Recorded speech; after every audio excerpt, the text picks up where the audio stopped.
YCP హయాంలో చెలరేగిపోయిన ఓ మాజీ ఎమ్మెల్యేకి కేసుల ఉచ్చు బిగుస్తోంది.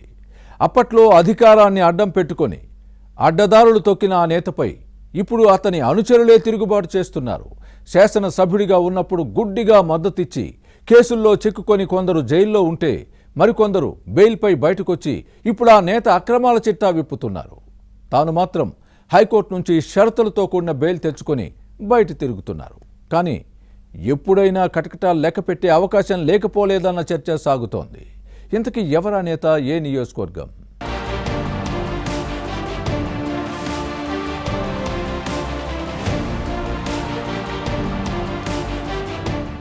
రామిరెడ్డి ప్రతాప్ కుమార్ రెడ్డి నెల్లూరు జిల్లా కావలి వైసీపీ మాజీ ఎమ్మెల్యే. ఫ్యాన్ పార్టీ పవర్లో ఉన్నప్పుడు అరాచకవాదిగా ముద్రపడ్డారు. అధికార అండతో చెలరేగిపోయారు. మద్యం, మట్టి, ఇసుక, రేషన్ బియ్యం ఇలా అన్ని మాఫియాలను నడిపించారన్న ఆరోపణలు ఉన్నాయి. భూదందాలు చేశారన్న ఫిర్యాదులు వెల్లువెత్తాయి.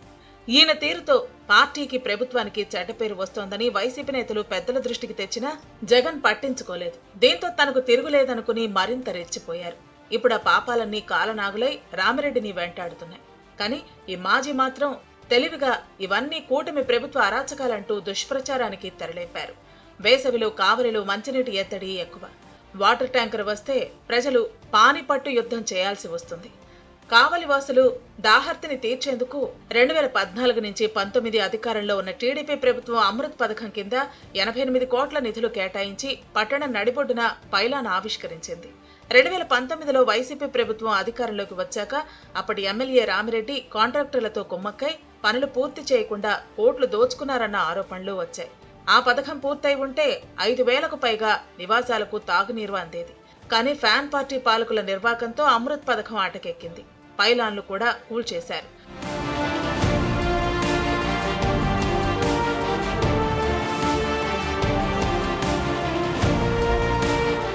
పైలాన్ కూల్చివేతను సీరియస్ గా తీసుకున్న టీడీపీ నేతలు పోలీసులకు ఫిర్యాదు చేయడంతో కేసు నమోదు చేశారు. కానీ వైసీపీ అధికారంలో ఉన్నప్పుడు పక్కన పడేశారు. కూటమి సర్కార్ వచ్చిన తర్వాత ప్రభుత్వ ఆస్తుల ధ్వంసం కేసును ఇప్పుడు బయటకు తీశారు. రామిరెడ్డితో సహా మొత్తం 12 మంది నిందితులుగా ఉన్నారు. మొత్తం 35 మంది ప్రమేయం ఉన్నట్టు విచారణలో తేలింది. 4గురిని పోలీసులు అరెస్టు చేసి రిమాండ్కు తరలించారు. ఇటీవల వారిని కస్టడీకి తీసుకుని విచారించి వాస్తవాలను రాబట్టారు. మిగిలిన వారంతా పోలీసులకు దొరకకుండా తప్పించుకు తిరుగుతున్నారు. రామిరెడ్డి మాత్రం హైకోర్టు నుంచి షరతులతో కూడిన బెయిల్ తెచ్చుకున్నారు. దీంతో జైల్లో రిమాండ్ ఉన్నవారితో పాటు బయట ఉన్న నేతలు రామిరెడ్డి తీరుపై ఆగ్రహంతో రగిలిపోతున్నారు. రామిరెడ్డి కోసం తమ జీవితాలనే పణంగా పెడితే ఇవాళ కనీసం పట్టించుకోవటం లేదని ఆవేదన వ్యక్తం చేస్తున్నారు.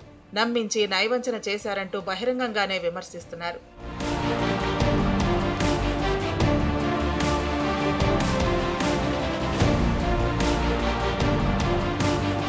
ఇక మన్నెమాల సుకుమార్ రెడ్డి చాలా కాలం రామిరెడ్డికి ముఖ్య అనుచరుడిగా వ్యవహరించారు. షాడో ఎమ్మెల్యేగా పేరుండేది. రామిరెడ్డి పై పెత్తనాలన్నీ సుకుమార్ రెడ్డికి అప్పగించి మండలానికో నేతను నియమించుకుని అక్రమాలన్నీ వారితోనే చేయించారనే ఆరోపణలు వెల్లువెత్తాయి. అధికారంలో ఉన్నప్పుడే ఈ ఇద్దరికీ కొన్ని విషయాల్లో తేడా వచ్చింది. దీంతో రామిరెడ్డికి దూరంగా జరిగిన సుకుమార్ రెడ్డి పార్టీలోనే సైలెంట్ గా ఉన్నారు. దందాలు చెయ్యొద్దని వారించినందుకే దూరం కావాల్సి వచ్చిందని సుకుమార్ రెడ్డి అనుచరులు అంటారు. అమృత్ పథకం పైలాన్ విధ్వంసం కేసులోనూ సుకుమార్ రెడ్డి నిందితుడిగా ఉన్నారు. నకిలీ మద్యం వ్యవహారంలో జైలుకెళ్లి బెయిల్పై బయటకు వచ్చారు.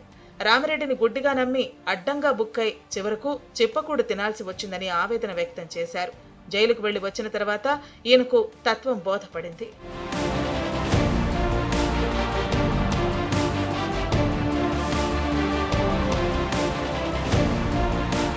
మరోవైపు అమృత్ పథకం కింద చేపట్టిన మంచినీటి సరఫరా పథకంలో జరిగిన అక్రమాలపై విచారణ జరిపిస్తే విస్తుపోయే నిజాలు వెలుగులోకి వస్తాయన్న వాదాన్ని సుకుమార్ రెడ్డి వినిపించారు.